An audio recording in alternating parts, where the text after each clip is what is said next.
Hi everybody, welcome into the Irish NFL show. It's Wildcard Saturday. We're presented by our friends over at Pundit Arena. We've got the usual guys in as well. Special guest to join us on this first Saturday of the playoffs this year. Darren Fletcher from BT Sport, huge NFL fan as well. Darren, welcome into the show, man. Thanks for inviting me. I'm a little bit nervous this weekend because my Bears have got the Saints. But I just think it's great that we got through the regular season. We've got 13 more games to get through, and then we can all sit back and say, well, somehow they did it. It wasn't what we usually see, but we got it in a fashion. But I'm really excited about this weekend because we've got this unique wildcard weekend. So great to join you. Can't wait to chat about it, and it's great to be here. Obviously, Darren, you're a well-known voice now to people in the UK and Ireland for your coverage in BT Sport, Champions League, Premier League, etc. I actually didn't realise you were so involved in the NFL until I seen you and Neil Reynolds at the Texans-Jags tailgate last year, which was great fun. But for anybody watching this that genuinely you're just wondering, how do you become a Bears fan or just a general NFL fan yourself, Darren? Yeah, well, it was the '85 Bears that got me into the NFL because back then, as Vernon Kay and myself always talk about on our podcast, it was the Wonder Years on Channel 4, and then it was either Harry Seacombe on the BBC or it was Nicky Horn and the American football at about 6:30 on a Sunday. So when I first started watching it, it was the year when the Bears were that wonderful team, Walter Payton, Jim McMahon, the Fridge, didn't just take America by storm, but they pretty much took the UK by storm as well. And I was kind of caught up in that whole tornado of popularity of the NFL back then. Became a Bears fan for obvious reasons, stuck with them through thick and thin, more thin than thick, I'll admit. But it was kind of way back then, and I fell in love with it then. I played a little bit when I was a teenager. I played for my local team in Nottingham, and it's just something I've been obsessed with ever since. And I watch as much of it as I can. If I can't watch games, I watch documentaries. I read about it. I'm an obsessive, I suppose.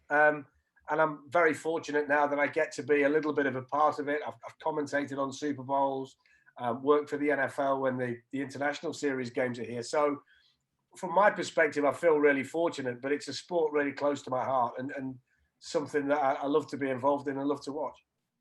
You obviously, as well, for anybody watching this that wasn't aware, Darren hosts, as you mentioned, a podcast with Vernon Kay, obviously a big celebrity at the minute after his time in the castle a few weeks ago, Darren. The Fumble, which you can get on all good podcast providers. Do you do that like once a week, Darren, like before or after the weekend's action? Or? Yeah, we do it once a week, but we try and be a little bit different. We're not X's and O's people. I don't understand the reason why an offense does what it does or a defense does what it does. And I don't think really that many people do. So we just try and talk about it from a fan's perspective. We're both quite fortunate that we get to be involved in the NFL in various ways. So we've got a million stories about things that go wrong. So we tend to just share our own experiences, talk about it from the heart, talk about it as though we are fans. That's what we are. And we try and do it a little bit differently. So we enjoy it. We hope everybody else does. We recorded one today. Had a bit of a rant and a rave about the Eagles and what they did in week 17. So I wasn't particularly happy about that. So we do ours. It's called The Fumble. If you've not listened to it, give it a listen. We enjoy doing it. And it's nice to be on your... I didn't realise there were going to be so many people. I actually feel like I'm on an ID parade here. I thought it's just you and I, Michael, but it turns out there's everybody here.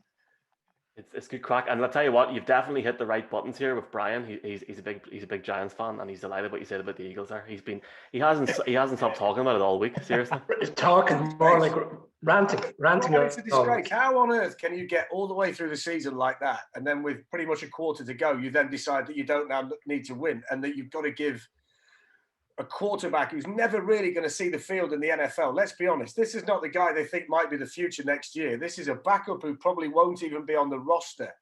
And they've got to give him reps in the fourth quarter of a game that can shape the NFC playoff picture. I don't buy it. Jalen Hurts needs the reps as much as Nate Sudfeld needs the reps. And I can't for the life of me work it out. And I think Doug Peterson eventually will pay the price because I think this is the way you lose the locker room. So I don't think it's a good thing for the Eagles to do on any level.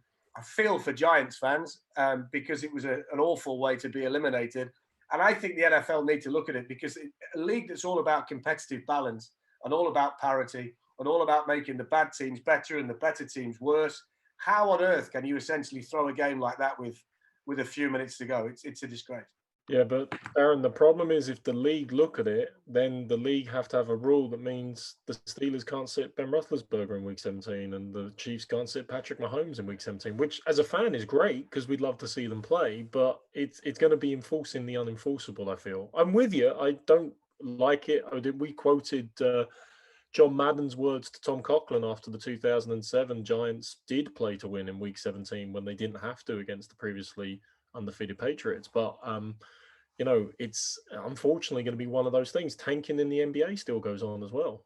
But I don't think I don't think you can tank. You see, I completely disagree with any theory of tanking because I don't think you can say to 53 guys in a locker room, the majority of which won't have a job the following year if you tank. I think an owner might want to tank, and I think a head coach to a certain extent may be agreeable to a tank. But I think if you're a player, you have to play to win for your own job security. I don't think this was necessarily tanking. I just couldn't understand it. And I don't think the NFL will take any action. I don't think they can. I agree with you. If you're an Eagles player, I think it's really difficult now to follow that coach because you're not convinced that that coach wants to win at all costs. And I think when he does eventually leave Philadelphia, I think it will be a stain on his reputation when a future owner looks at him and knows that he's capable of doing something like that at that time. I also don't feel when they sit down in the cold light of day and the general manager and the owner analyze the season, I don't think it'll make a great deal of sense to them either what he did because they still don't know about Jalen Hurts. Really, he has limited NFL reps. He needed to try and take his team down the field in a primetime game, in a game that matters, and prove to everybody in his locker room that he can win. So I think they missed an opportunity there as well. So I'm struggling on a lot of levels here to see what was in his mind when he made that decision. Darren, before the game, there was 16 Eagles players ruled out on IR. And having listened to a few Giants podcasts during the week, you accept that. And if they hadn't started with Sutfield before the game, you wouldn't have liked the situation, but you would have accepted it. But the fact, as you said, that he played 3 quarters, and you can only tell by the players' reaction during the week that some of the Eagles players had to be held back from challenging him on the sideline as to why he did that. And the quarterback situation, to your point, there was another scenario going around that some people within the organization want Wentz to still be there next season as the quarterback. And if Hurts was to drive down and win that game, it makes the decision doubly difficult in terms of what they're going to do next season because he's proven, albeit he's only been in for a handful of games, he can win games in a situation that matters. And then the decision becomes even more difficult for the owners. I tell you what, isn't it a prime example that you can become so dysfunctional in the space of about 15 minutes? I mean, people talk about franchises falling into disrepair and it taking a long time to do. Yes, it can happen like that. But you can blow this entire thing up in the space of a few minutes, which it seems to me that's what he's done. They've gone from winning the Super Bowl with an absolutely stacked roster that it was hard to see how they wouldn't at least get back there with the players that they got. And now all of a sudden, here they are. They've got these kind of decisions going on. They're not a very good team. And I can't fathom it. I've got to be honest, I can't fathom it. I will say as well, though, Darren, that the Philadelphia and New York do have one thing very important in common. Neither of them are in the playoffs, and there are only 14 teams that still are. Yeah. Very good point. Anyway. One thing I think though you're saying, Darren, about QBs that probably shouldn't see the field or might not see the field or whether they're even a backup. As a Broncos fan, I can tell you over the last 5 years we know plenty about QBs who probably shouldn't have seen the NFL field. So it has been an interesting 5 years for some of the guys we've had on the QB carousel. As a Bears fan, I can concur with that column as well. 3 games today, lads, and we'll try very quickly and get Darren's thoughts on the Bears maybe after as a treat. We'll see the crack.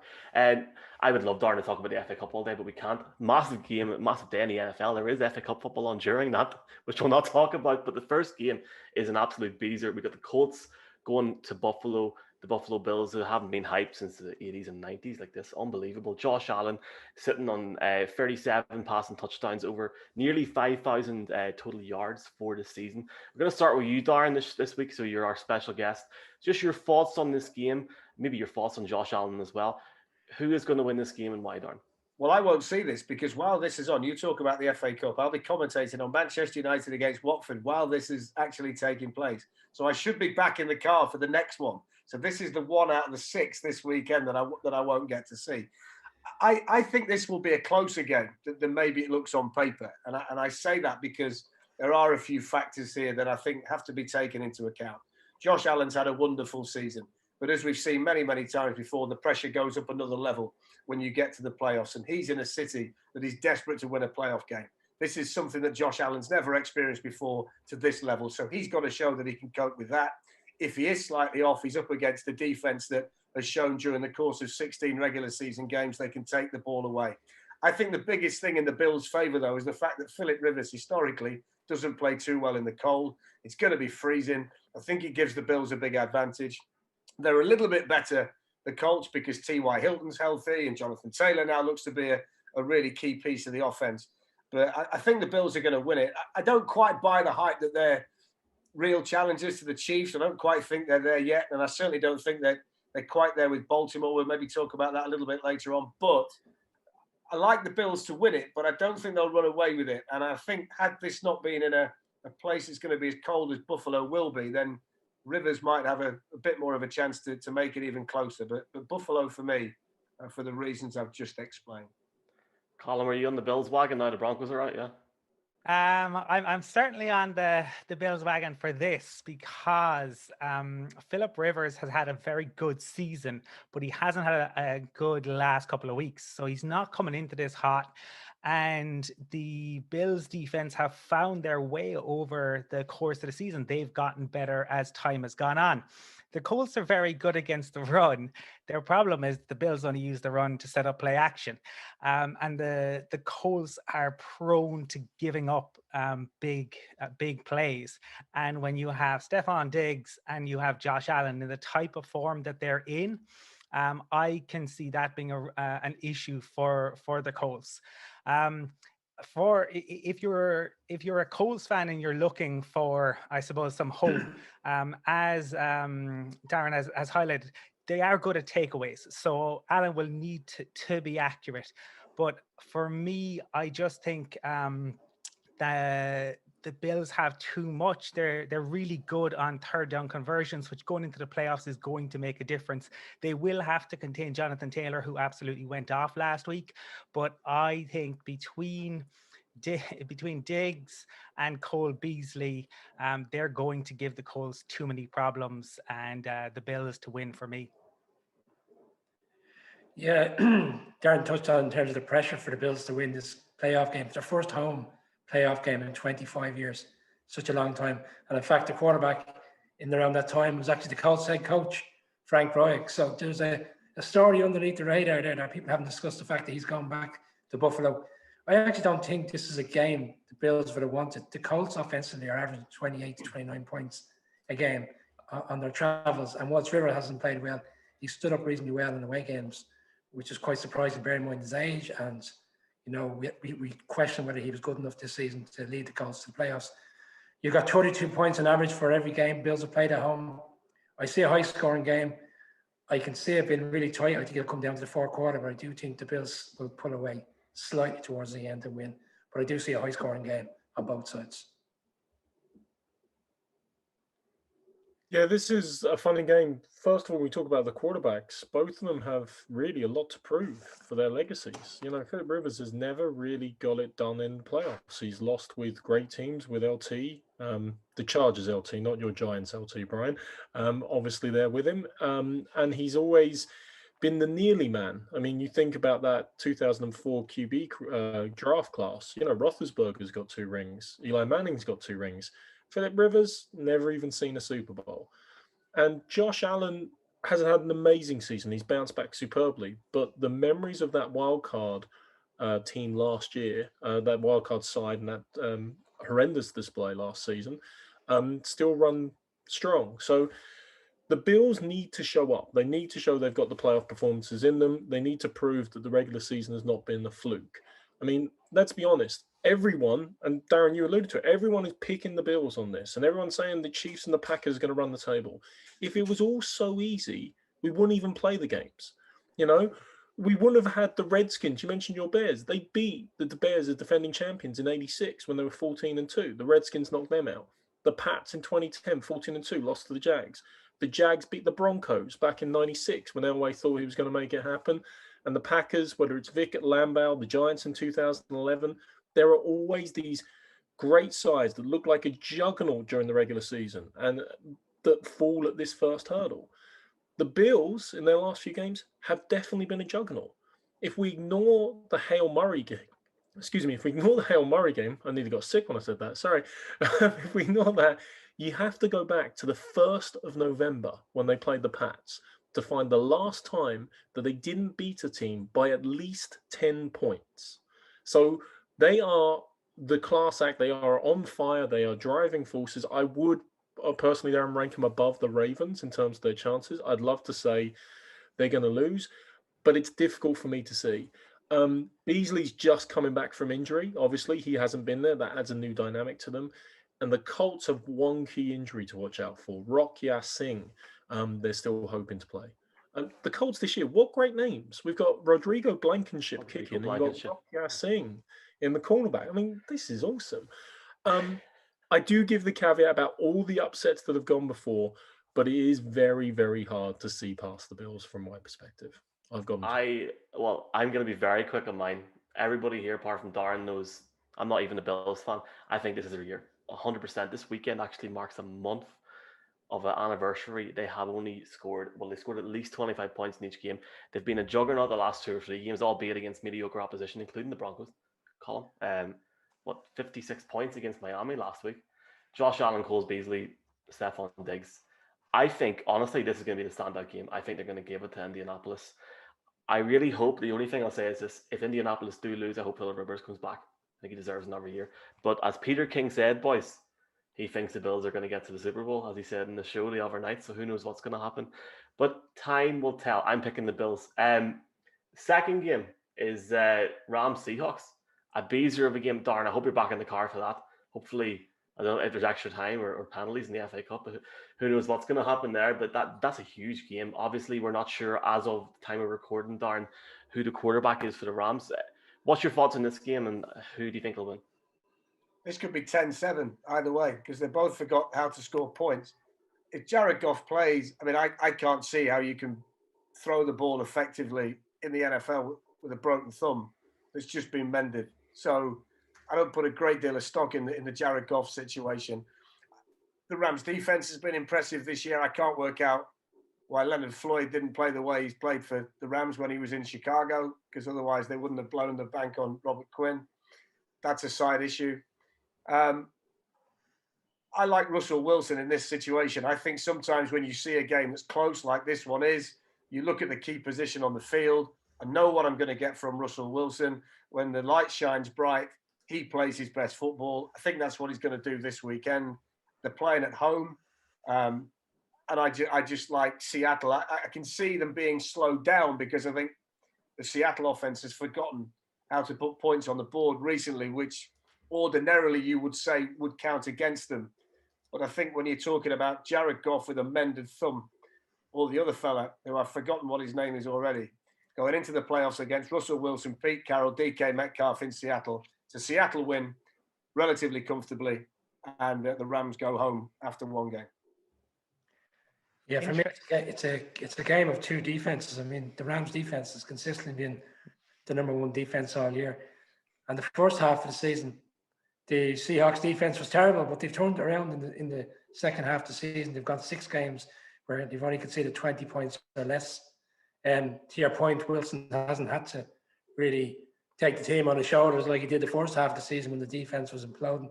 But the 2 games they played this season, 23-16 Rams and then 29 Hawks. 2 defenses have been on top in both games. But to the point that Darren's made, it's the quarterback situation. Goff's injured and Walford is the guy's name. We were talking about him coming from Yeah, I think he's in EastEnders. That's what Mark was referring good to. for him. At least you remember him, Brian. Yeah, I know. Yeah, You and but his brother. the offense in Seattle has slowed down, and Metcalf hasn't had a deep ball catch since week 12, so they need to get that going again. But yeah, to the point, I still think Seattle will have enough to win the game, but I can see it being a low-scoring game. I'm going to break the streak on the Seahawks because I think that their offensive troubles are going to haunt them. Brandon Staley has done an incredible job with the Rams, and they haven't had to worry about Metcalf. Even though they lost the last time, he's less than 100 yards combined in the 2 games against them this season. I think if Goff isn't playing, I said it in the last game of the season, I think that's a good thing. I think Goff has, like Whitford going out injured, has been a disaster. Goff is a guy who needs loads and loads of time and reassurance.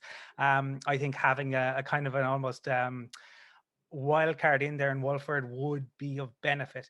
McVay also, even though he lost the last game, he has the hex over Pete Carroll ordinarily, and I think this is probably the surprise of the weekend for me, in that the Rams, I think, will have enough because their pass rush is so good, and the Seahawks have just not been able to stop people getting to Russell Wilson.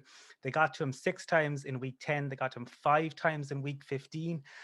When you get to the playoffs, being a Broncos fan, we know how important sacks are. Sacks change games, and I think that for me is going to be the difference in this game.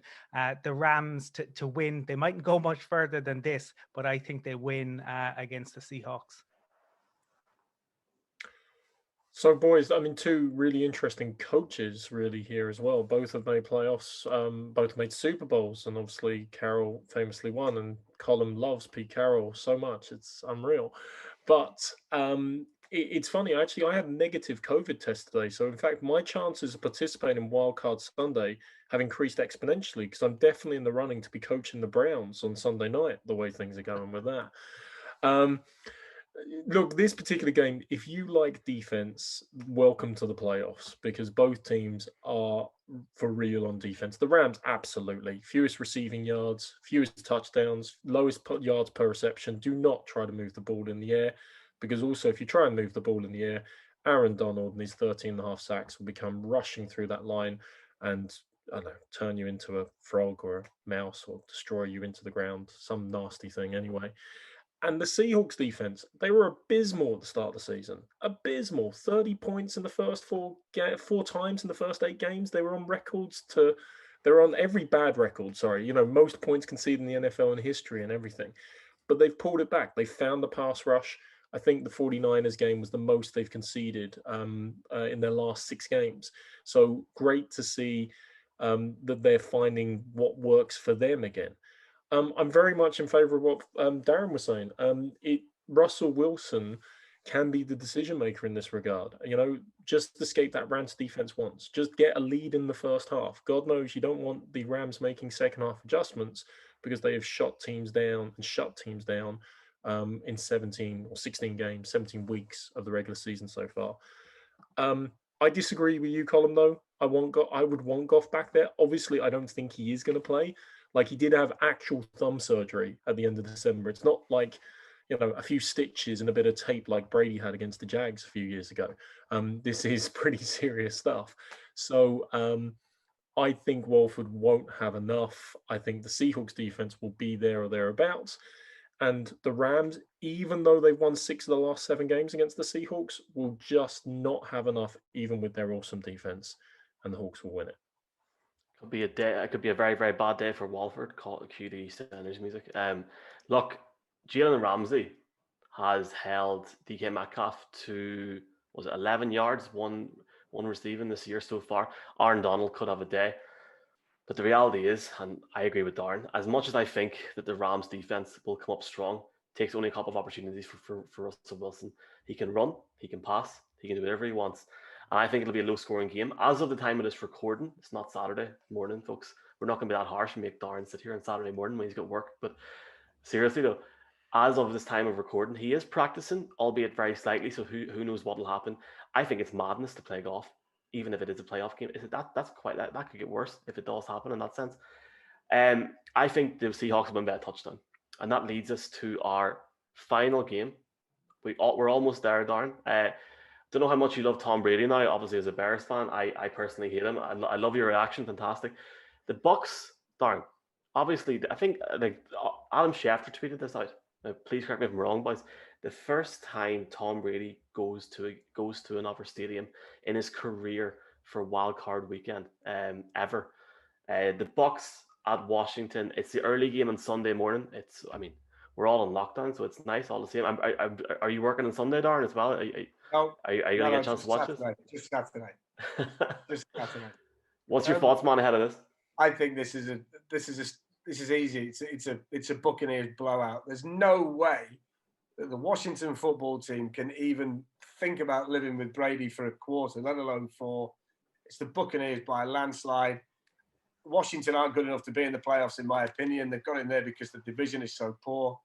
Brady wins it at a canter, too many weapons, score too many points, too many issues on the Washington side of things with players who will play but aren't quite there. McLaurin, the quarterback Smith, Gibson. I mean, they're not right. Yeah, Chase Young can be disruptive. That's fine, but it takes more than one player to beat Tom Brady.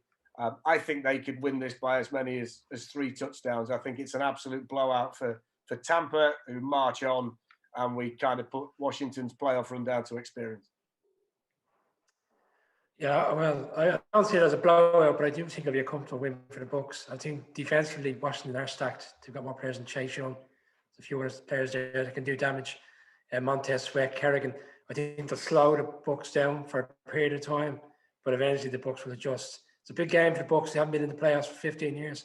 And to your point, Michael, yeah, it's the first time Tom Brady's, of his 18 appearances in the playoffs, is his first time as a wild card. But yeah, the Washington team are there because of the division they're in, and the Bucks are averaging 30 points a game. I see them putting up something close to that. Washington won't be able to deliver them come the second half. So Bucks for me as well. Yeah. Yeah, it's a game where I wish I've tried to find ways that Washington could make this interesting, but their best offense has been on the ground. The Bucks are nigh on impossible to run on. Dalvin Cook, who whilst he mightn't, certainly, obviously, Derrick Henry is the rushing king, but Dalvin Cook is probably a smoother rusher. He was the one guy who had success against him. Gibson is not Dalvin Cook. I just don't see where Washington can get points. I mean, the Bucks, they bring pressure every which way. By the sounds of things, Washington may have to put Smith in on occasion, potentially bring him out on others. It sounds like a nightmare going into a game against the Bucks. I've said it time and again, the Bucks beat up on bad teams, and they are going to beat up on this Washington team. And one thing that keeps being said that I have no idea why, that Tom Brady is going to struggle in the weather in Washington. Tom Brady played in Foxborough, up in New England, nor'easters, dealing with all that. Oh, that's been I think people trying to talk up Washington. It's been the talk on Twitter this week. I've no idea where it's come from. Wow. It's ridiculous. Whoever said that on Twitter needs the same ban that Donald Trump had yesterday. That is absurd. Wow. Did it not originate from Chase Young? I think he started putting out some. Was it Young? Oh, yeah. And you know what happens when players start having goes at Tom Brady? Wow. He shows them on the field. Oh, there's a massive target on Chase Young's back. I think if he's coming out with expressions like that about Brady. Look, guys, you know I'm a Patriots fan. I love Tom Brady. I would have his children if he'd let me. He is the GOAT. He is the God. But I'm not quite as convinced this is quite the David versus Goliath matchup you're all making it out to be. I'm going to give you a bit of history. The Redskins are as good as David. That's why. Well, but I mean, here's the thing: outside the strike season, there've only ever been 2 teams below 500 who have made the playoffs, and actually, all 4 coaches who are involved in this wildcard weekend. One was the Seahawks in 2010, coached by Pete Carroll, went up against the Saints. You all know, are still coached by Peyton at the time, Sean Payton, and beast mode occurred, and the Seahawks walked out of there. The Saints walked out. Seahawks walked out of their own stadium having won because they're at home. You had the benefit of the 12th man and everything. The other one was in 2015. Panthers, out of nowhere, 3-8-1, 4-game winning streak, gone into the playoffs with a 7-8-1 record. Ron Rivera beat, in the opening game of the playoffs, the Cardinals, who were coached by Bruce Arians. Tonight's game, Bucks versus Washington, is Ron Rivera versus Bruce Arians yet again. You can't pitch your argument based on it happening once in the history of the NFL. You can't do it. Okay, I'll say it a different way. Any time a team outside of a strike season has got into the playoffs with a less than 500 record, they've always won their first playoff game. Pick the Skins, I dare you. Pick Washington, I dare you. Well, if you want any other reason, I just want Washington football team fans to feel loved. I mean, Pick Washington, Mark, I dare you. The team has not conceded more than 20 points in the last 7 games in any game. They've got 19 sacks, 13 turnovers. If you're a Texans fan, that's what a season and a half of production looks like. They're waiting. But one other thing, Devin White won't be playing. So that's a massive hole in the middle of the Bucs defense. But it is Tom Brady.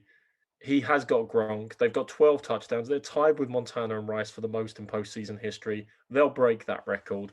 I don't think it's going to be a walk-in, but they'll win comfortably enough. And Tampa, for the first ever time of a team playing at their home stadium, will still be alive at least for another week. Tampa to win. At least for another week. Thank you very much for that insight. It would be great. It would be great if Washington won, though, Mark, wouldn't it? Oh, geez, it'd be unbelievable. Look, I tell you what, the best St. Patrick's Day ever, lads. And Darren, Brady left the Pats on St. Patrick's Day. So if you're not a Brady fan, it was incredible. We were off work. Well, we were all off work for lockdown anyway. It actually started that week, but we were all buzzing. It was fantastic. And then, boom, all the talk started. He gets Gronk in. He's got Mike Evans. But the Ron, look, I'm not going to pick Washington, but the Ron Rivera, the Alex Smith stories, there's always that moment in the NFL once a year where a story like that comes out and an achievement happens. This is not going to be that story. I agree with Darren. I think it'll be bad by, well, it starts at 1:15, bad by 2:15 if we're lucky. If we're sitting mid-second quarter and there's a touchdown in it, I'll stay up. Because we're live tomorrow morning, Sunday morning. Right, I'll be honest with you. I don't think Washington will put up as good an argument as Mark did on their behalf when they They're going to float. They put them in the dressing room. They will. Darren, as promised, mate, I'm going to give you the last word here. Right now, the Bears have got. I know this is for the Sunday show, but here, look, it's grand. It's an extra segment. The Bears have got a very easy game. Obviously, going up to New Orleans. Drew Brees, probably in his last season, Peyton Manning vibes, probably going to go to the Super Bowl. I really hope he does. I really do. But I'm only joking. The Bears all the way. Do you think the Bears will win this game? Obviously, as a Bears fan, it's been a while, man. It's been a minute, the playoffs and stuff. You must be very excited going into this game.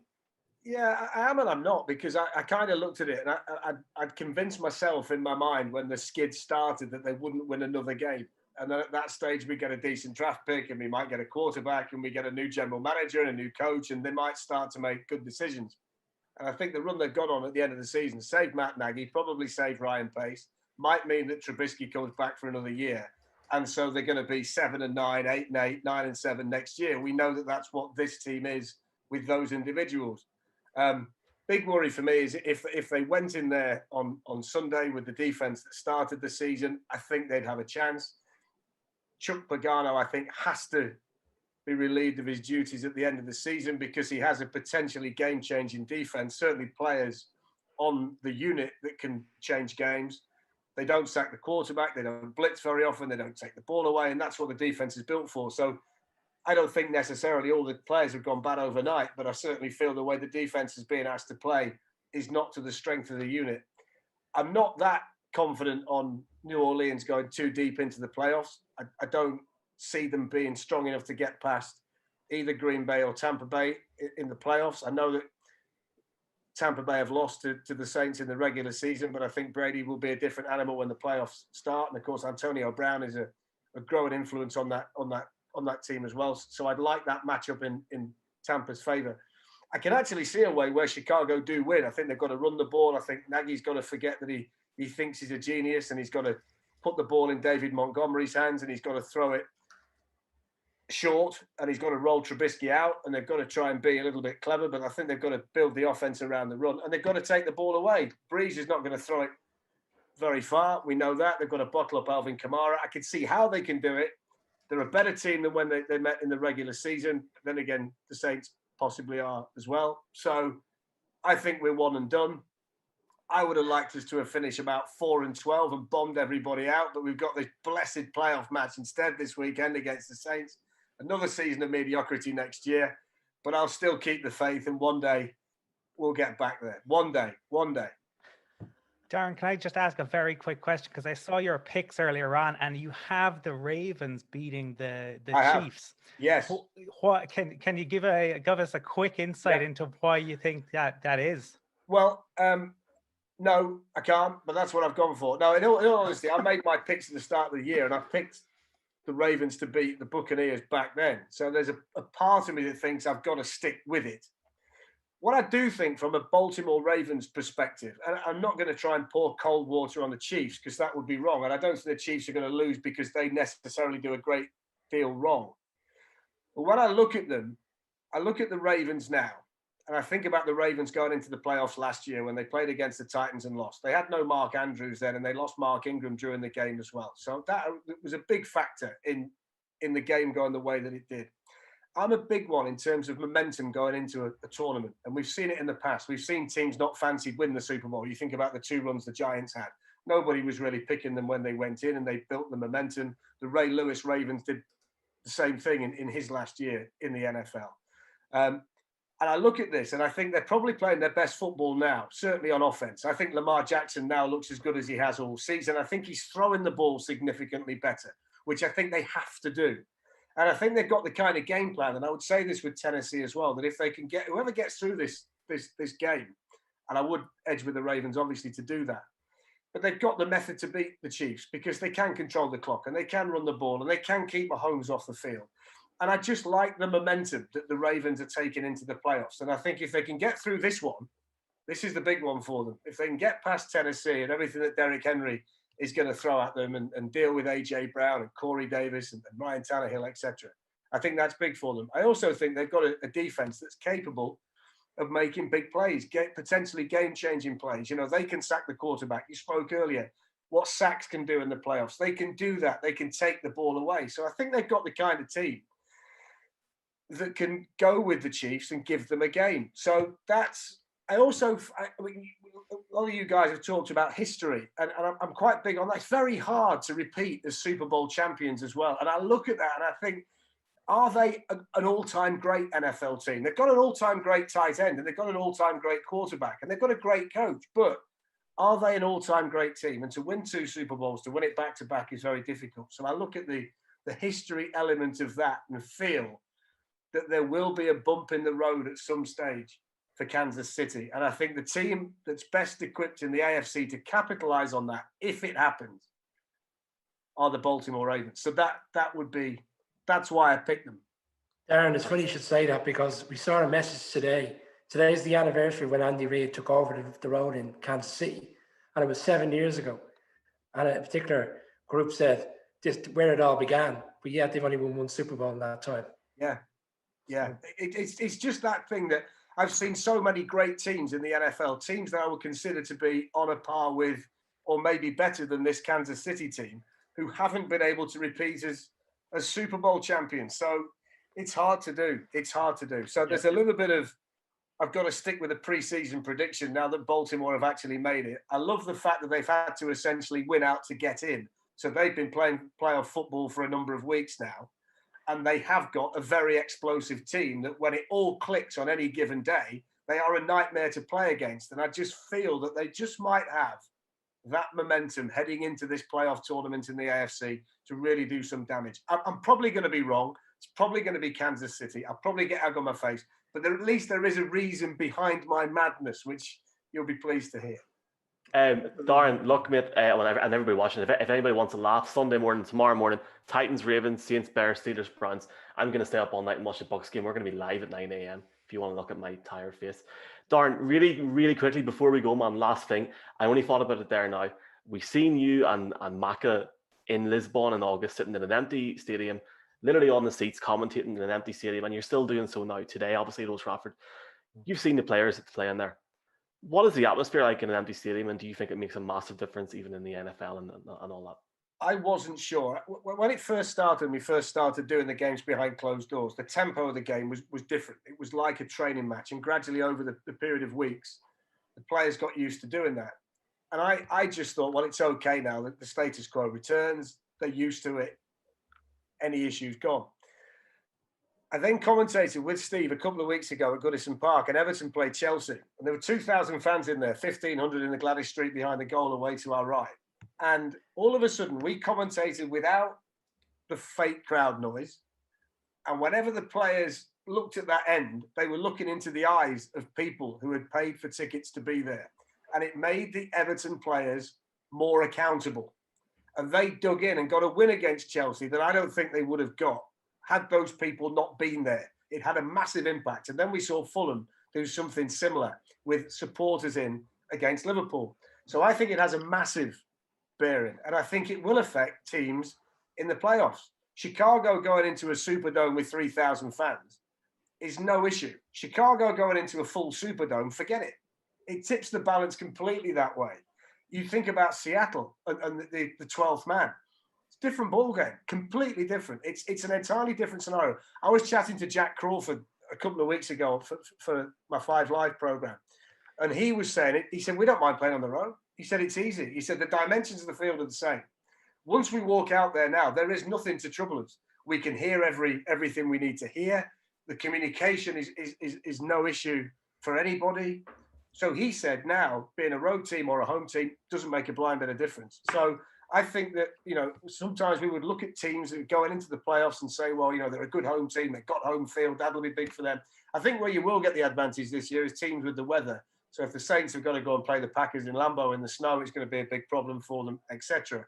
But in terms of the crowd noise, when there are supporters in, it makes a gigantic difference to the home team in the Premier League. So you would automatically presume that it's the same scenario in the NFL and any sport really who are having to play games in that way. It's why I think the Premier League, if supporters are allowed to come back in, they either have to be allowed back in everywhere or nowhere. Because if you're a team battling against relegation with 3,000, 2,000, 4,000 fans in the ground, you've got a massive advantage over the poor swines who are playing in front of empty seats. So I think they've got to get that right. So I have to say, man, I think that's just an amazing insight. And I remember in August watching it, and I couldn't even imagine what it's like. But you've been incredibly generous for your time, man. Anybody that wants to check out Darren and Vernon's podcast, there's a link in the description on YouTube. Obviously, Darren as well, you're on 5 Live as well, and on BT Sport. You're a very busy man, but thanks for your time. We really appreciate it. Hope you enjoy the end of the season.